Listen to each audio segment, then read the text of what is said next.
नमस्कार, मैं मनीष स्वागत करता हूं आपको अपने इस यूट्यूब चैनल पे। दोस्तों, यहाँ पे आप देख सकते हैं रेलवे रिक्रूटमेंट बोर्ड भुवनेश्वर की तरफ से 2018 के पैनल है वो जारी कर दिए गए हैं। Provisional additional panel against centralised employment notice number 2018 जो 2018 है।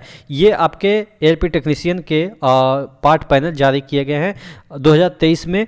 और ये वैकेंसी है 2018 का 18, 19, 20, 21, 22, 23 6 बरस के बाद ये पैनल जारी किए गए हैं। और आप देख सकते हैं कि जो यहाँ पे 18 के डेट में ही जारी कर दिए गए थे। और यहाँ पे 4 लोगों का दिखेगा क्रेन ड्राइवर में रखा गया है, टेक्नीशियन ग्रेड 3 में।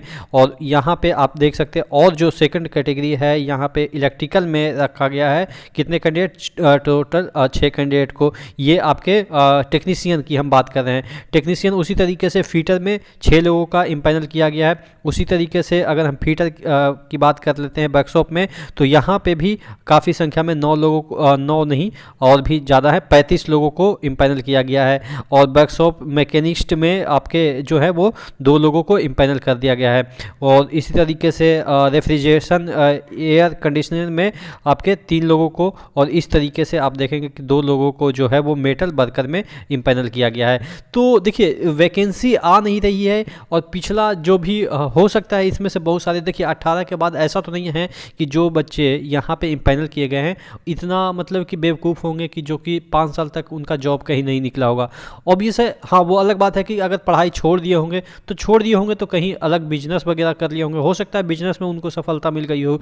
तो कहने का मतलब ये है कि ये पैनल निकालते रह जाएंगे और बच्चे मतलब कि परेशान हैं नई वैकेंसी को लेकर, और अभी तक वैकेंसी नहीं आई है। एएलपी टेक्नीशियन की वैकेंसी आनी चाहिए थी। और पुराना वाला चलो ठीक है, जो लोग जब ज़रूरत होती है तब देते नहीं है। उस समय इन लोगों को बहुत ज़रूरत होगी नौकरी की और उस समय नहीं मिला। हो सकता है कि उससे बेटर ही इनको कहीं ना कहीं जॉब मिल चुका होगा। तो जो भी होता है अच्छे के लिए होता है। ये तो आपको मतलब कि बड़े बुजुर्गों ने कहा है, और ये सही बात भी है कि जो होता है अच्छा के लिए होता है। हो सकता है कि अभी इनको उस समय इम्पैनल कर दिया गया होता तो अच्छे जॉब में नहीं जाते और अभी कहीं अच्छे जॉब में होंगे।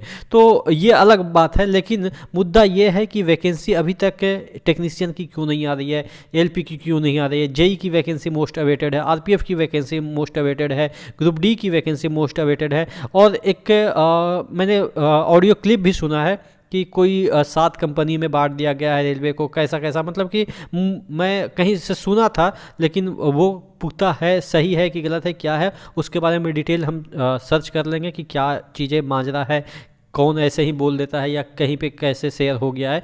उस चीज़ के बारे में हम बाद में वीडियो बना देंगे। लेकिन मुद्दा ये है कि वैकेंसी आनी चाहिए। और इसके लिए अब मुझे लग रहा है कि ट्विटर कैंपेन सार्थक नहीं है। और ट्विटर कैंपेन सार्थक नहीं है। अब देखिए मैं बता रहा हूँ आपको रियलिटी बात, टीचर कुछ भी नहीं करेगा। टीचर कुछ भी नहीं करेगा। वो जानता है कि वो फंस जाएगा।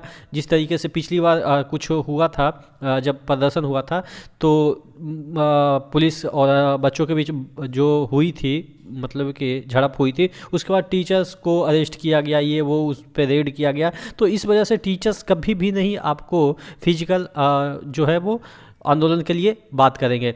तो जो भी करना है आपको खुद करना है। टीचर्स सिर्फ और सिर्फ कोर्स बेचेंगे, ये 100% सत्य है। और ये इतना इंटेलेक्चुअल तो आप हैं ही हैं। देखिए कोर्स बेचना उनकी भी मजबूरी है, क्योंकि उनका भी उसी से रोजगार चल रहा है। ऐसा नहीं है कि अब वो कोर्स नहीं बेचेंगे तो कहाँ से वो भी मतलब कि रोजगार करेंगे। तो वो अलग मुद्दा है, कोर्स बेचना अलग मुद्दा है। लेकिन आप ये किसी टीचर्स के भरोसे बैठेंगे कि फलाना टीचर्स को कहेंगे, फलाना ढिमका टीचर्स को कहेंगे तो हो जाएगा, नहीं। आपकी देखिए किसी की भी लड़ाई, इजराइल खुद अपनी लड़ाई खुद लड़ रहा है, ऐसा नहीं। हाँ वो अलग बात है कि उसको और भी देश है जो सपोर्ट कर रहे हैं। हमास अपनी लड़ाई खुद लड़ रहा है, हाँ वो अलग बात है कि उसको कुछ किसी ने सपोर्ट कर रखा है। तो कहने का मतलब ये है कि जो आपकी लड़ाई है वो आपको खुद लड़नी पड़ेगी।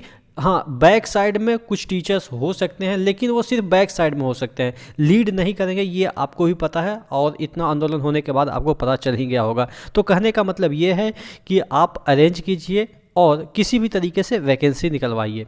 क्योंकि अगर आप ये इससे देखिए टीचर्स का तो कुछ ही घटा है, चलो ठीक है, उनको करोड़ों का रोजगार ना होकर लाखों का रोजगार होगा, लेकिन वो भूखे नहीं मरेंगे।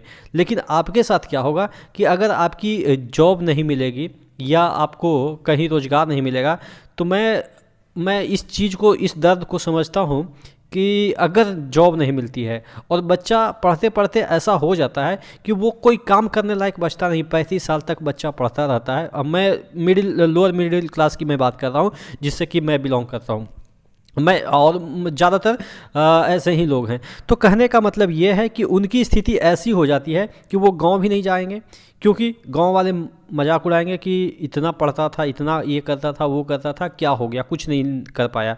तो वो ना गांव जा पाते हैं, ना शहर किसी फैक्ट्री में कमाने जा सकते हैं, क्योंकि मिलेगा कितना, 10,000, 5,000, 8,000, और उतना तो उनका खर्चा होता है। तो कहने का मतलब ये है कि ऐसी स्थिति में पहुंच जाते हैं लोग कि जहाँ पे मतलब कि बस ज़िंदगी जी रहे हैं, पता नहीं कि कैसे, क्यों जी रहे हैं, किस लिए जी रहे हैं। ठीक है ना? तो थोड़ा सा इस चीज़ से बचने के लिए, आपके लिए कि वैकेंसी निकले और जल्द ही निकले, इसके लिए आपको कुछ ज़रूर अरेंज करनी चाहिए।